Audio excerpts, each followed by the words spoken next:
We're an adventure tour company, so we take people around the Black Hills of South Dakota. Locally, we have a lot of wildfires right now. I have been on search and rescue for years, and I believe there is no really good wilderness first responder app. So I'm trying to build an app with our local sheriff that we can notify emergency management if you're getting evacuated or if you need help evacuating. We need to be able to know who's evacuated, who has horses, who needs help. And before that, did you have any coding experience or anything? Nothing at the level I have now with the power that you can get with Claude.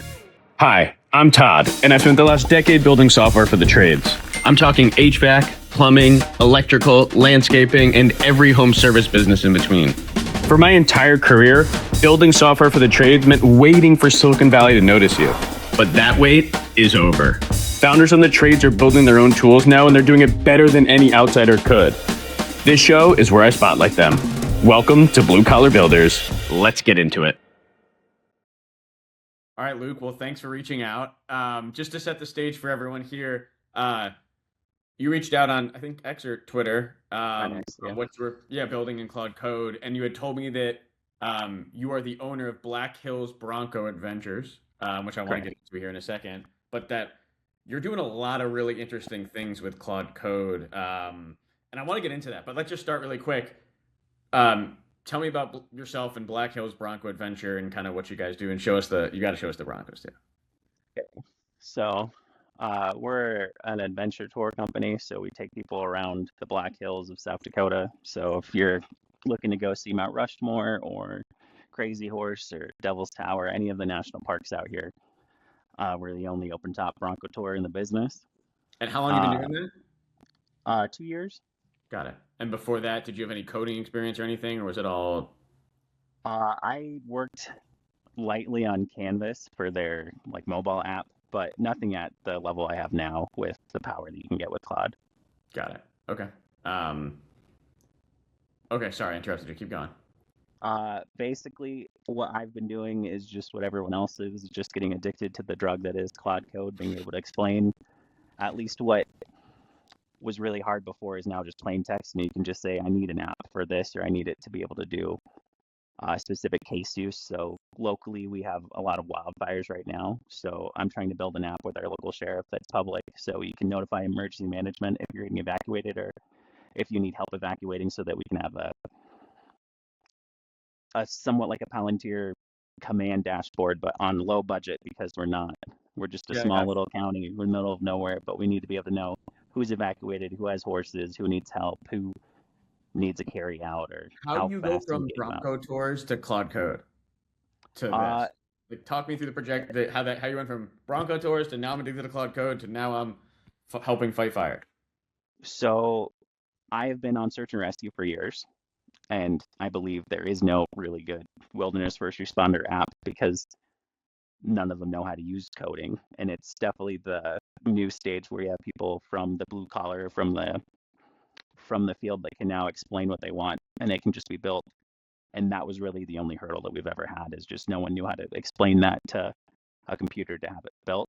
Thankfully, in the off season, because there was no tourists coming out, I was just in my garage from December on every morning, just going, how can I do this, or how can I make it so it's less difficult. Everything that we do, at least as a first responder out in the field, is what's your name, how can I help you, and how fast can I diagnose this? On, I guess, nights and weekends when you're not doing tours? Just voluntarily, yeah. Got it. So they didn't know how to use software, and now you're the software guy internally helping the whole. That's correct. You're helping. And then that got me into the sheriff, because they're like, oh, if you're the only one in town that knows how to even know what an app is, can you build this? How does you think you're the only one in town that knows what an app is? I've been the only one who's been invited to these meetings on, can you build this? How big is the town? Less than 2,000 people and shrinking. Okay. So you are the CTO of the town, whether you like it or not. Basically.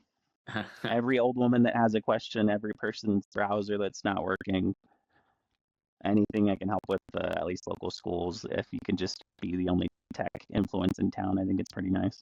Yeah, that's amazing. So by day, Bronco tours, by night and volunteer saving lives and fires, but also the CTO of a small town. It's an incredible trio.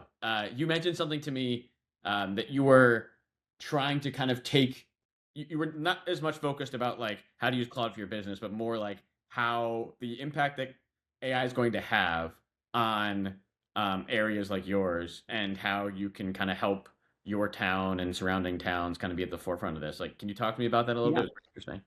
So I didn't know a lot about economics, at least before, because I couldn't have Claude ingest it and then read it to me. But I was having it read census data, or at least track.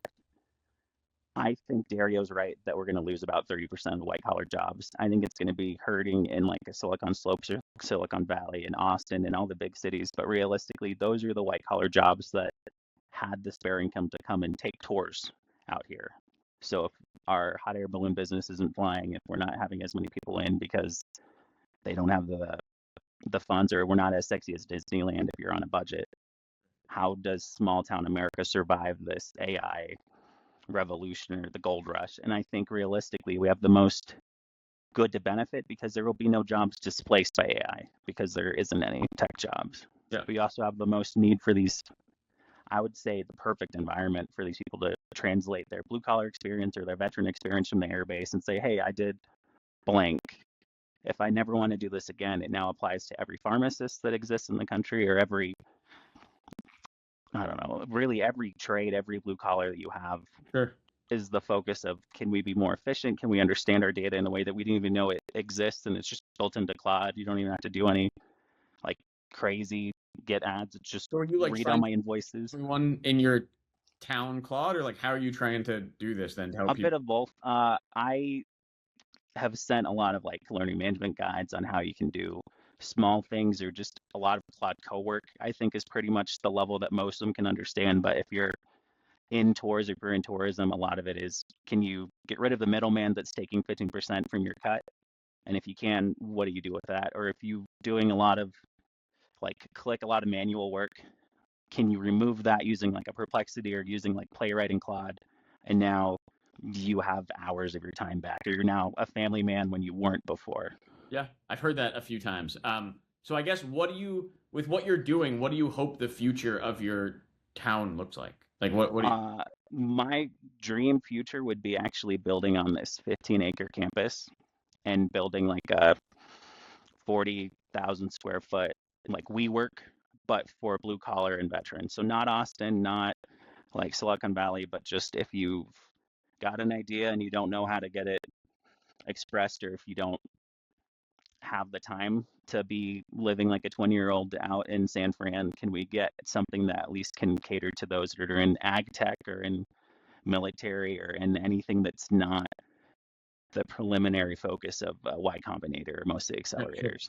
Sure. But there's gold in all these mines, and there's definitely a lot of people I talk to where they're like, oh no, every person in my industry has the same problem. We just don't know how to solve it.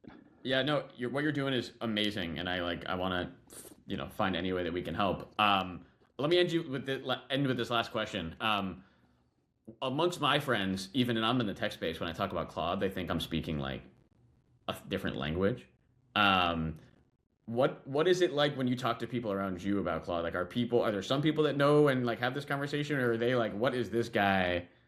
I think for most of them, you have to go straight to the solutions. I don't think they really understand what Claude or ChatGPT or what anything is other than a name.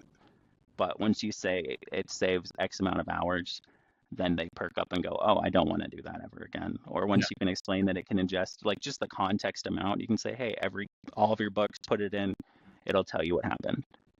And just the fact that they don't have to do anything on just their typical computer, it should be able to do all of that without any problems with a million contexts now. Yeah. And you can definitely see them like build their own intelligence understanding of it. Yeah, they just need to know the solutions. I think every software company should take a note from that, like especially when you're selling to blue collar. They want to know how you're helping them save money, save time, spend more time with their family, whatever that looks like. And they definitely don't have the time to be a like subject matter expert in Claude. They just need to be able to pay the subscription and know if I click these buttons, I get all the results I want. Yep. Well, that's awesome, man. You're doing incredible work. You're saving people from fires. You're giving Bronco tours, and you're the CT. I'll call you the CTO for your community. I appreciate what you do, and thanks for telling us your story. Thank you, Todd. Thanks for having me.